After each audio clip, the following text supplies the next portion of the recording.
this is acceptable? I waited 40 minutes for a cold steak, and now you have the nerve to roll your eyes at me? Ma'am, I'm sorry about the delay. Let me have the kitchen make it right You fix it now, or I speak to your manager. Say that again, someone whispered, as the room fell completely still. The billionaire's laughter froze halfway, her glass trembling in her hand. Moments earlier, she'd mocked the black waitress in Mandarin, assuming no one else could understand. But now, the same woman she'd ridiculed stood before her, calm, composed, and speaking flawless Chinese that echoed through the hall like a mirror turned on arrogance. Every word cut through the air, stripping the room of its laughter. This wasn't just a reply. It was a reckoning. This is the story of the billionaire silenced by the waitress she had underestimated. Welcome, story lovers. Where are you watching from? Hit the like button and drop your city name in the comments so we can see how far our story travels. The Crystal Garden was the kind of restaurant where every glass shimmered like it held secrets. Reserved for those who measured worth in millions, it wasn't a place people came to eat. They came to be seen. The chandeliers sparkled against the skyline of Shanghai, casting golden light over tables where the powerful gathered to toast their own importance. And among them, creeping with the grace of routine, was Maya Thompson, the only black waitress on staff. She had learned to glide between tables unseen, balancing trays heavier than most people's egos. Her Mandarin was flawless, her posture perfect, her smile practiced. To most, she was just another uniform in motion. Still, to Maya, every shift was a silent victory, a reminder of how far she had come. Born and raised in Chicago, she had arrived in China 5 years ago to study language and culture, never imagining she'd end up serving the elite she once read about. Yet she carried herself with pride. Every thank you in Mandarin, every compliment from a regular, felt like proof that dignity didn't depend on wealth or color. But beneath the glitter of crystal and gold, Maya had seen what others didn't: the quiet hierarchy, the subtle looks, the moments when politeness turned to pity. She had learned to sense it before it came, the way some guests' smiles stiffened when they saw her dark skin. Still, she remained calm, professional, unbothered. That evening, a private dinner was underway, an exclusive gathering of billionaires celebrating a new business alliance. Laughter rolled across the room, glasses clinked, and cameras flashed. Maya moved among them unnoticed, refilling champagne flutes. At one corner table sat a woman whose diamonds caught the light like tiny flames, the host, a renowned billionaire known for her sharp wit and sharper tongue. As Maya approached to serve her, the woman's smile curved slightly, elegant, deliberate. She leaned toward her guests and whispered something in Mandarin. They laughed. Maya didn't react. Not yet. But in that laughter, something shifted. The air grew colder, and her calm smile began to mean something entirely different. The night was about to test more than her patience. It would test her power. The laughter rolled across the marble floor like a quiet insult. It wasn't loud enough to draw attention, but sharp enough to sting. Maya heard every syllable, even though she wasn't meant to. The billionaire's Mandarin was polished, but the tone, mocking, dismissive, was unmistakable. "Look at her," the woman had said, assuming Maya couldn't understand. "So eager to please. I wonder if she even knows what half these dishes are." Her companions chuckled, clinking glasses as if cruelty were part of the toast. Maya's face remained calm, her expression untouched. She had mastered that art long ago, the stillness that protected dignity. She straightened, adjusted the tray in her hand, and continued her work. To anyone watching, she was just another professional carrying out her duty. But inside, something burned. Not rage, but disappointment. After years of working in this city, speaking its language, embracing its customs, she had still become invisible in the eyes of the powerful. The evening carried on with forced laughter and sparkling wine. Maya crept between tables, collecting empty glasses, her mind steadying itself. Around her, the guests were celebrating a new international deal, a merger between East and West. They called it a bridge between cultures.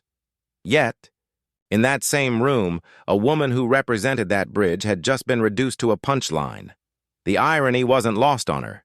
She overheard snatches of the conversation. The billionaire bragged about her travels, her art collection, and her fluency in multiple languages. Her words carried the ease of privilege, the kind that assumes knowledge is status, not effort. Then another guest noticed Maya.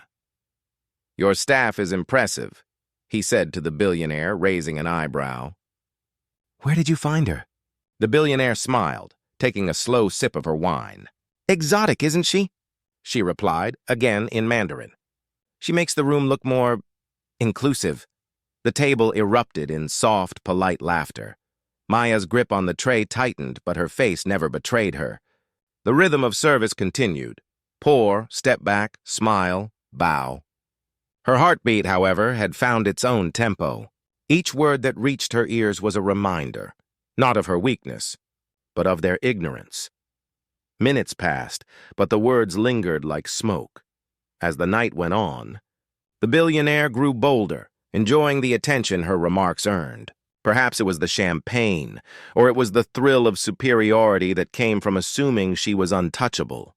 She switched to another table, boasting about her cultural understanding, tossing Mandarin phrases into English conversations to impress her Western guests.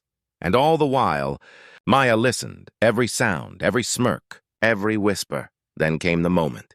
The billionaire gestured toward Maya again, laughing lightly. "She's been here so long," she said in Mandarin. "I wonder if she even knows what we're saying. Maybe she just smiles to hide confusion." Her guests laughed. One even mimicked Maya's polite smile, turning it into a mockery. That laughter cut deeper than any insult could. It wasn't just about her. It was about every person who had been dismissed, underestimated, or belittled because of their color, accent, or background.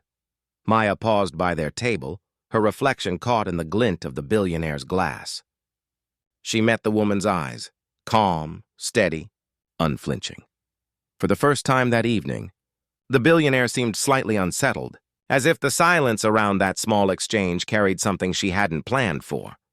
Maya took a quiet breath. Years of restraint, patience, and professionalism gathered in that single inhale. She had endured stares, stereotypes, and subtle exclusions before, but this moment felt different, heavier, sharper, necessary, because some insults, when ignored, only grow louder, and some people, when underestimated, choose the perfect moment to remind the world who they really are. The next time Maya opened her mouth, she wouldn't just be serving the table. She'd be serving truth. The room just didn't know it yet. The next round of champagne arrived, and with it, the perfect silence. The billionaire lifted her glass, still smirking, her voice carrying across the table in flawless Mandarin. A final, cutting remark about how easily some people obey when they need tips. And then, before anyone could laugh, Maya spoke. Her words flowed in the same language, but smoother, more precise, and with a precision that silenced every sound in the room. Her Mandarin wasn't the hesitant accent of a learner. It was elegant, native in rhythm, poetic in tone. Each syllable fell like crystal on marble, sharp, deliberate, impossible to ignore.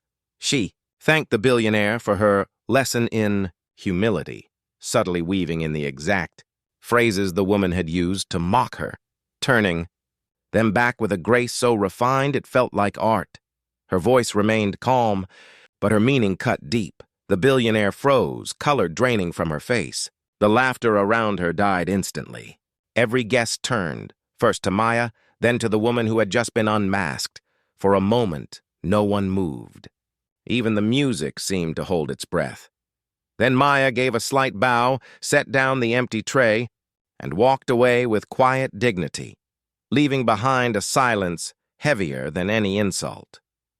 The woman who thought she owned the room had just been humbled by the one she never truly saw. Dear audience, where are you watching from? Drop your city name in the comments. The story spread through the restaurant like wildfire. Whispers replaced music, and within hours, staff and guests alike were recounting how the quiet waitress had spoken flawless Mandarin that night. Not with anger, but with elegance that exposed arrogance without a single insult. Maya didn't brag. She finished her shift, signed out, and stepped into the cool Shanghai night. The city lights reflected off the river, shimmering like fragments of all the moments she had endured in silence. She had faced countless small humiliations before, the assumptions, the stares, the invisible barriers. But that night was different. She hadn't just stood up for herself. She had spoken for everyone who'd ever been treated as less. The next day, the billionaire issued a polite public apology, one that felt carefully crafted, more for reputation than remorse. But those who had witnessed the moment knew the truth. It wasn't the apology that mattered. It was the power of being seen. Maya's story became a quiet symbol, that strength doesn't always roar and dignity doesn't require shouting.